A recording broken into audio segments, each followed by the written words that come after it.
USCHO.com. This is the USCHO Weekend Review podcast from U.S. College Hockey Online at USCHO.com. A look at this weekend in college hockey and a review of the top news of the week. Welcome to the Weekend Review podcast for Monday, January 20th, 2020. I'm Ed Trefzger alongside Jim Connelly. This episode is brought to you by the 2020 NCAA Frozen Four, April 9th and 11th in Detroit, Michigan. For tickets, visit ncaa.com/Frozen4. Well, Jim, our game of the week was Omaha and Denver. Last week when we talked to Mike Gabinet to preview the weekend series, one of the things he talked about was slowing down Denver and keeping him off the board. It looks like the Mavericks did a good job at that. They did, but still only came away with 2 out of 6 points on the weekend, which I guess you'd probably have to think might feel a little bit disappointing, particularly the fact that you look at Saturday's game, they led almost the entire way, took a 2-1 lead late into the third period before Denver tied it in the final 14 or so seconds. And then Denver able to pick up the extra point in 3-on-3 overtime. It has to be a little frustrating. You basically took 2 ties if you're Omaha, but you lost a shootout, the sudden death shootout on Friday night, and then Saturday night you lose the 3-on-3 overtime. You probably felt like you played a great weekend series against a very good Denver team. You kept them off the board. You did exactly what you wanted to do, but still you came out on the wrong side of the equation when it comes to points that you took out of the weekend. So a little bit frustrating for Denver, though. You sit there and say, hey, we went on the road. We played a team that played us extremely well, and we still got a lot of points out of it. And they're in good shape now. Combined with Minnesota Duluth getting swept, suddenly it's a tie for second place in the NCHC. Everybody's still chasing North Dakota, but suddenly here you are. You're Denver. You didn't have the best weekend, but you still come out of the weekend tied for second place. I'm sure that they take that. And it gets me thinking, if you're a coach whose team has lost in a 3-on-3 or shootout, would you feel better about 50% of the points possible in a game, or are you really upset you only got a third of the points? How do you feel about the 3-on-3 and shootout after a situation like that? I was thinking the exact same thing as I was kind of describing the whole scenario. And you're right. I mean, this is what makes coaches in probably Hockey East and ECAC kind of shake their head and say, why do we have to change anything? Because I'd rather come out of those games with 2 ties and you realize you got 2 out of 4 points on the weekend than saying we got 2 out of 6 points on the weekend because we played really well. Good hockey is hard to come by at times. So I understand where coaches go with that. It also lends itself to why I would rather see the NCAA still find a way to adopt the NHL's point system. Where it's still, there's 2 points for a win available. You get a point if you get to overtime. There's an extra point available. Yes, I guess at the end of the year, you don't just have 2 points per game out there. You might have 2 in some games, you have 3 in some games. I get that, but I still like the fact that at least if you get to overtime, you come away with half of the points that you thought you could have gotten in that game. Well, the whole point situation certainly was a place for some consternation at Miami. These numbers, these were added up by our friend Brad Schlossman at the Grand Forks Herald. The Redhawks had the lead 44 minutes and 38 seconds out of the 2 games on the weekend. North Dakota had the lead for 2 minutes and 38 seconds, yet North Dakota comes away with 5 of the 6 points. A very disappointed and a little bit heated Chris Bergeron after Friday's game. North Dakota comes back and scores with just over a minute left to take the lead in the game-winning goal on Saturday. You got to feel good about how Miami played. It's a rebuilding year, a new coach, a new system, new everything there about the Redhawks with Chris Bergeron behind the bench. But North Dakota comes away with most of the points. So it's a glass half full, glass half empty type of weekend. Yeah, and it's probably a little bit more than less than half empty for Miami. That's a frustrating weekend to know that you played so well against the number 1 team in the country, and yet you come away with almost nothing. That's painful. That is, but that's hockey also. You have to finish out games.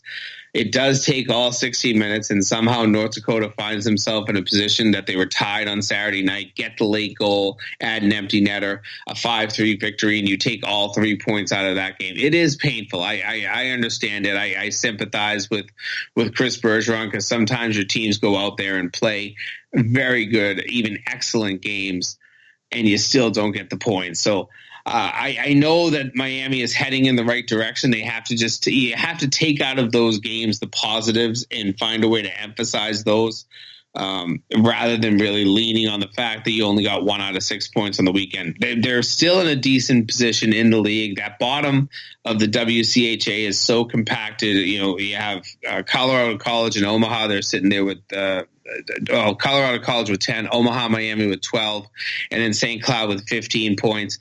They're all trying to chase Western Michigan for that last home ice spot. It might be a tall challenge for a team like Colorado College, but if you're Omaha, Miami, St. Cloud, you're still right there. And a couple of good weekends, and you're putting yourself in a good position. If you get to face Western Michigan heads up, then that's even a better weekend where you have a lot more opportunities. So I still see that there's a good home ice race right now in the NCHC, but I get the frustration that, it wasn't just one, it was multiple teams coming out of that this weekend, probably shaking their heads saying, how much better can we play and still not get 4, 5, 6 points in a weekend?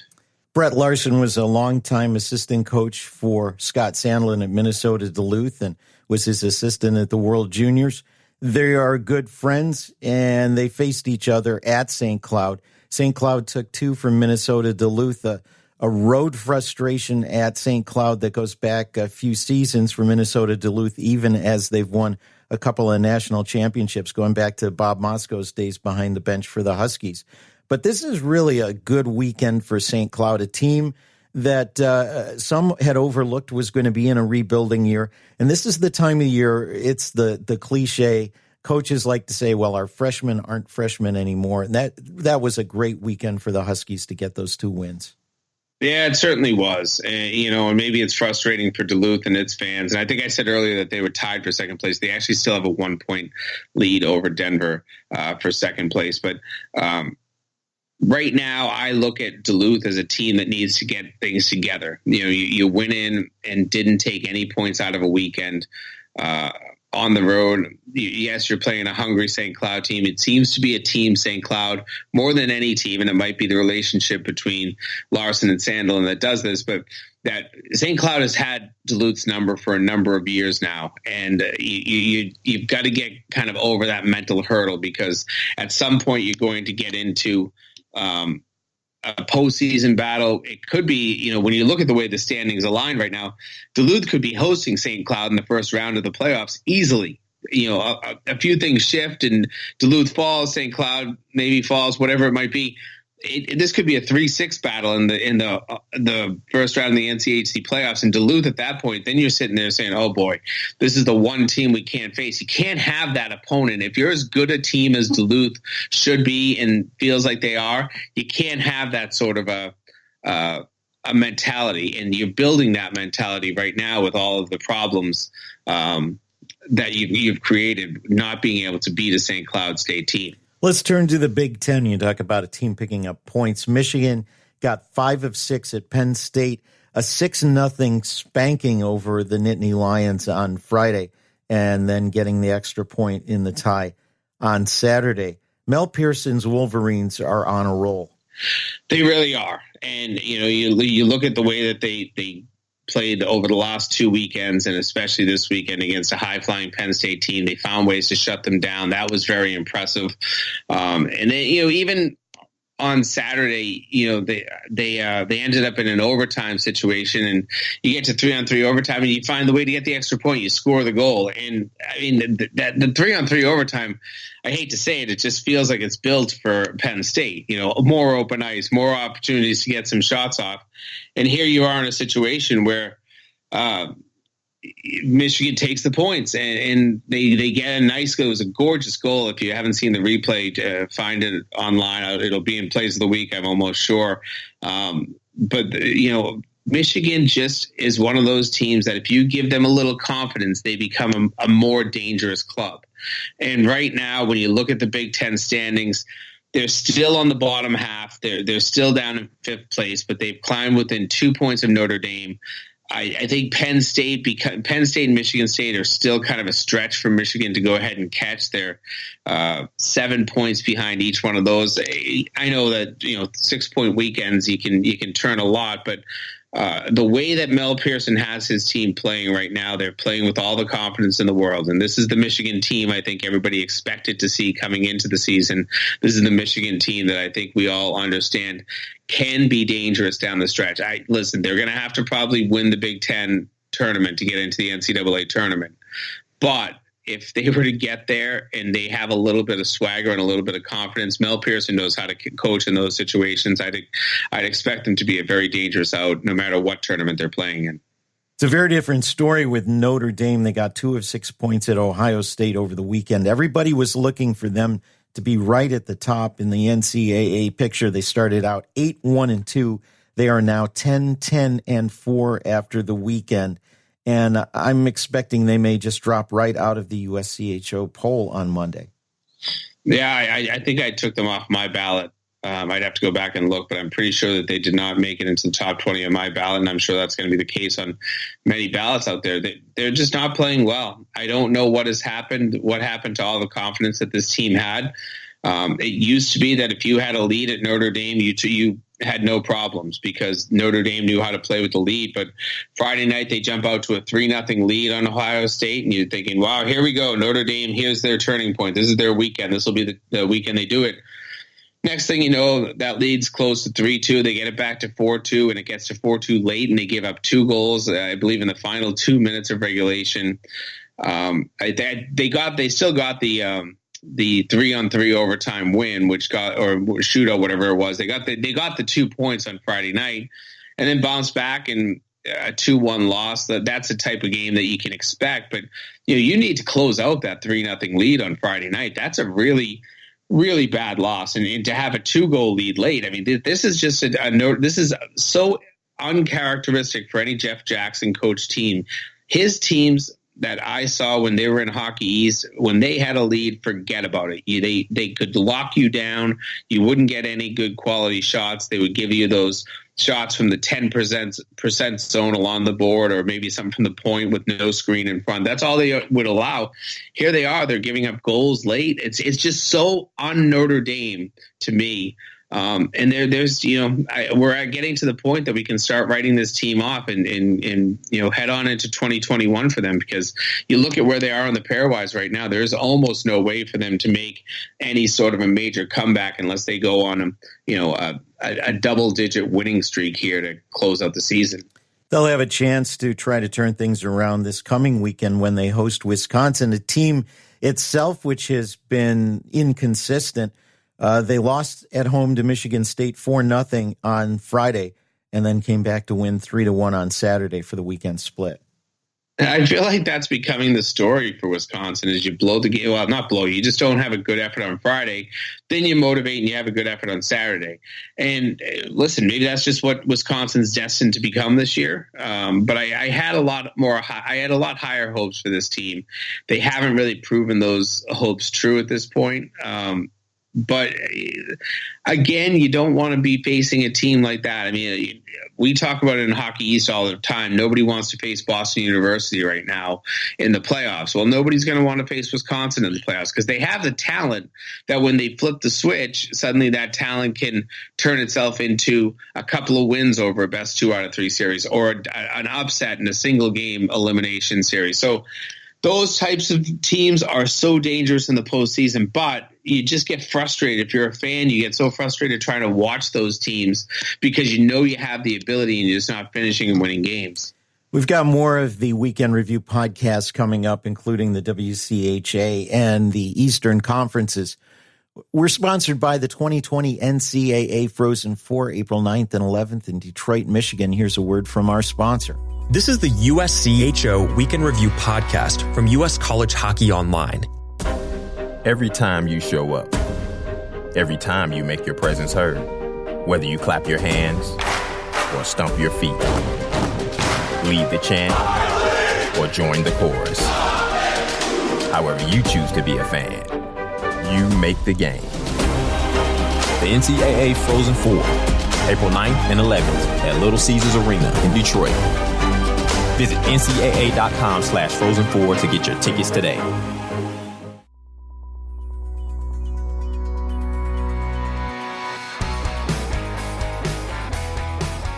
Continuing with a weekend review podcast, before we turn eastward, a quick look at the WCHA.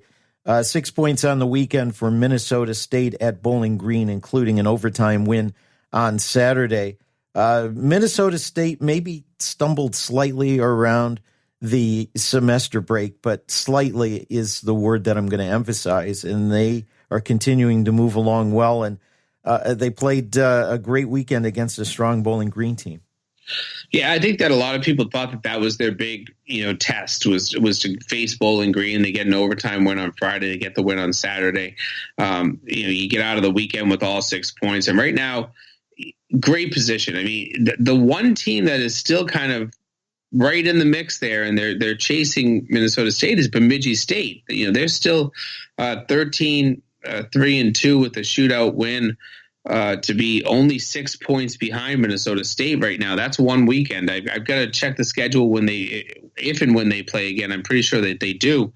But that becomes kind of that weekend you have to highlight on the calendar, because Bemidji State has become kind of pesky right now. They just won't go away. They're finding ways to win games. But then you go to Bowling Green. Now they've dropped now below the fourth place. They're now in fifth place in the league, and they're now trying to find a way back into a home ice position in that first round. It's an uphill battle now for Bowling Green. This is still a very good team, 13-11-2 on the season overall, but they're a 500 team in the conference, and they're now chasing things. They're now finding a way to host a first round series, where I think if I went back a few weeks, I wouldn't have thought that would ever be the case. Let's go to Hockey East. It was a great weekend for Boston College, going into the weekend ranked number 5. They had to pull themselves together after giving up a 2-0 deficit to UMass Lowell in the first minute 11, came back to win that one 3-2, and then battled with their longtime rival Boston University at home on Saturday for 2 wins on the weekend in Hockey East play. Yeah, these are 2 wins, I think, that Boston College, when they look back on their season, will say that they did a lot of really good things this weekend. They fell behind, as you mentioned, to Lowell on Friday, and that was kind of a little bit of a flat-footed defense. They didn't get off the bus at the right time. The first goal was a really weird bounce off the stanchion and right out to the front of the net and got buried. Spencer Knight never saw the puck, but then just seconds later, a bad breakaway basically given up by Boston College, and next thing you know, it's 2-0. What I was really impressed with, though, was their special teams, and their power play did not score on the night, but their penalty kill against Lowell, a very good power play, they put a lot of pressure on the points, and they forced the turnovers. They got a shorthanded goal, and then they got a second goal to tie the game right after a Lowell power play ended. That just put them into position, to be in the third period tied. And Logan Hutsko, as he's done so many times, proved his value, and a great, 1-on-2 effort that he went in against 2 defenders, kind of shook them both off and found a way to fire home a puck for a game-winning goal. But that was one of those games that you want to win that, but you also know it's easy to overlook those games because you're playing your rival the next night. Saturday night, they went into Boston College. They went back home and hosted BU, and that was a wild game, back and forth the whole way. BC had 3 1-goal leads. BU came back and tied it, and then this time was Julius Matala with a pass. He was actually trying to center it for Hutsko, went off of the defenseman for Boston University and into the net. Maybe it's a little bit lucky, but I thought that BC was the better team over the course of 60 minutes of that game. So you look at this weekend if you're BC, they're trying to climb back up because they have a lot of games in hand in Hockey East. They need to win them, obviously, to get up into first place. They're probably in the best position to win this conference right now, but you've got to win the games, and this was a good test for them. 4 points on this weekend was a big weekend for BC. It was a 4-point weekend for UMass at Vermont, and it's been a tough year for Vermont. They're 0-11-1 in Hockey East. 3-15-3 overall. 2 of those wins, 2-0 shutouts during the Catamount Cup and an early St. Lawrence win, but no wins in conference. UMass did what they needed to do. You just got to feel bad for the Catamounts right now, though. Yeah, right now things aren't working, and Kevin Snedney's a good friend, and I want to see success for him. I don't know. I know he has still another year left in his contract. I don't know what that will mean up in Vermont, but right now things aren't working, and good for UMass. They go in and they took care of business. They kind of routed them on Friday night. Saturday, a much closer game, and UMass found a way to win, and now they're sitting in first place. Again, we have Boston College chasing them, but they have games in hand, 2 games in hand. Providence chasing them. UMass Lowell chasing them. I mean, 19 points for UMass, 18 for BC and Providence, 17 for UMass Lowell, and 15 for Northeastern. 5 teams are really trying to go after you within a weekend. If you're Northeastern, you're only two games back. They had a disappointing loss on Saturday to UConn. That if you win that game, suddenly it's even more compressed in the standings. But it's tight up at the top of the hockey standings. It's going to be probably tight for that last playoff spot as well. But right now, this race, it's a good one in Hockey East, in Massachusetts. Going up to Burlington, taking care of business. They put themselves into the driver's seat. UNH and Providence, New Hampshire wins on the road. Providence wins on the road. I like to think that this is a story we've heard before a couple times this season for the Friars, but I think the big story in this whole thing is New Hampshire and how well they're playing. They are playing well, and it's they were in a game on Saturday, just couldn't get things done, and Providence did a very good job of closing that game out. But Friday they took a 3-0 lead, lost that 3-0 lead. It was a 3-3 game late when they found a way to get the go-ahead goal on the road. It's funny. I looked through the records in Hockey East home teams. I'm going to take 2 teams out. I'm going to take UMass and UNH out. But then you have BC 6-2. Okay, that's okay. Providence 6-5-1. UMass Lowell 6-4-3. Northeastern 7-2-1. That's pretty good. BU 6-2-3. UConn 5-6-2. Maine, they're another one of the exceptions, 7-0-2. But then Merrimack 2-9-1 at home. Vermont 2-8-1. I mean, home ice in Hockey East has not meant a ton. You've got some very good road teams. Providence 6-1-2, Lowell 7-2-1. Teams are playing just as well away from home as they are at home in Hockey East. So you would think, I pick the games every week, and back-to-back weekends I've been bitten by picking weekend splits and picking the home teams. In both weekends, the road team wins both games. So I feel like home ice should be a nice advantage. Unfortunately, right now in Hockey East, it doesn't seem to be that big of an advantage. Let's turn to the ECAC. It was a home ice sweep on the weekend for Dartmouth against Clarkson and St. Lawrence. And all of a sudden, the Big Green are rearing their, well, I won't say ugly head or I'll get in trouble on social media, but Dartmouth is really playing well. I expect them to get some poll voter love in Monday's USCHO.com Division I men's ice hockey poll. But what's going on with Dartmouth? They're playing pretty well. Well, they're a good team, and that you start there. They seem to have some really good home ice confidence, 7-1-2 at home.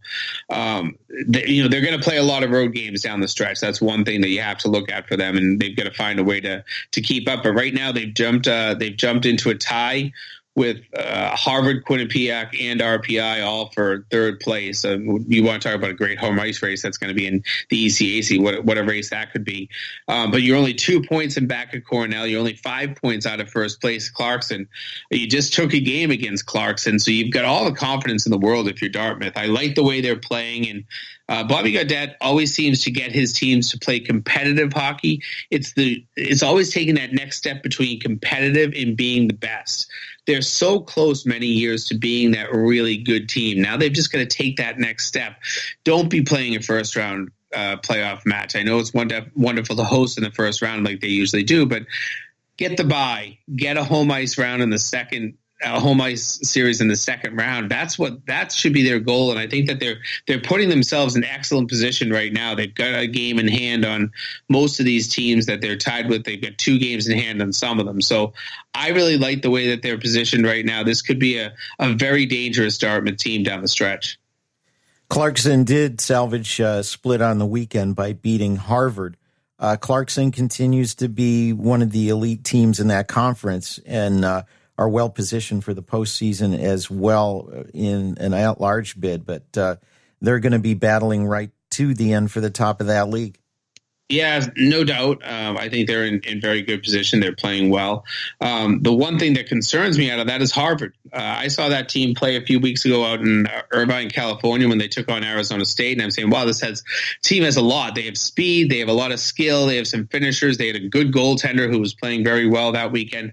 And here they are 9-6-2 overall, and they're 20th in the pairwise, looking on the outside, looking in, and they have a long climb ahead of them. So I'm surprised that Harvard has not kind of brought some of that solid play that I saw back into league play, but there's still hockey to play. I think that they've got to find a way to turn this around quickly, or they're going to be trying to win the ECAC tournament just to get into the NCAA tournament. And Cornell had a non-conference weekend, hosting Northern Michigan for a tie and a win for the Big Red. A good showing for both teams, but again, showing why Cornell is near the top in the country right now. Yeah, I mean, still just the one loss on their schedule. They get a tie on Friday night. I'm sure they probably would have liked to have had a win, but that's a tough Northern Michigan team. We've talked in the past about how well they've played of late. So I think, on home ice, you find a way it's break. You're not going to have the same liner experience that you often have. You're not going to have the crazy crowds, but they find a way to get 3 out of 4 points on the weekend. That's what Cornell needed. They just got to keep holding serve. Listen, they're in the NCAA tournament no matter what. They're in very good position. They're still trying to chase Clarkson, but they have plenty of games in hand to do that. I believe they have 3 games in hand at this point. You're only 3 points back. I think that they are really the team that has positioned themselves the best in the ECAC. In both, not just the league, but also in the national picture. So I would expect nothing but the best from Cornell. They do have to play Harvard this weekend coming up. That'll be a good test for them, Dartmouth and Harvard. So they are both at home. That's their one advantage. They do play very well at home, still 5-0-1 at home.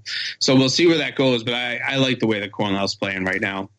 When we turn to Atlantic hockey, everybody has been talking about Army and Sacred Heart, and rightfully so, but the team that has been creeping very quickly up the standings is Canisius. Now, they've done that with 2 wins and 4 ties in their last 6 games, but they picked up the extra point in 3 of those 4 ties, and they got 5 out of 6 points at Sacred Heart, a 3-on-3 overtime win to get 2 out of 3 points on Friday, and then a 5-2 win, uncharacteristically low scoring for Sacred Heart, and just a kind of a domination from what I could see from the replays. But this gets you into the typical situation in Atlantic hockey where it's a log jam in the middle and it's going to come down to the last week.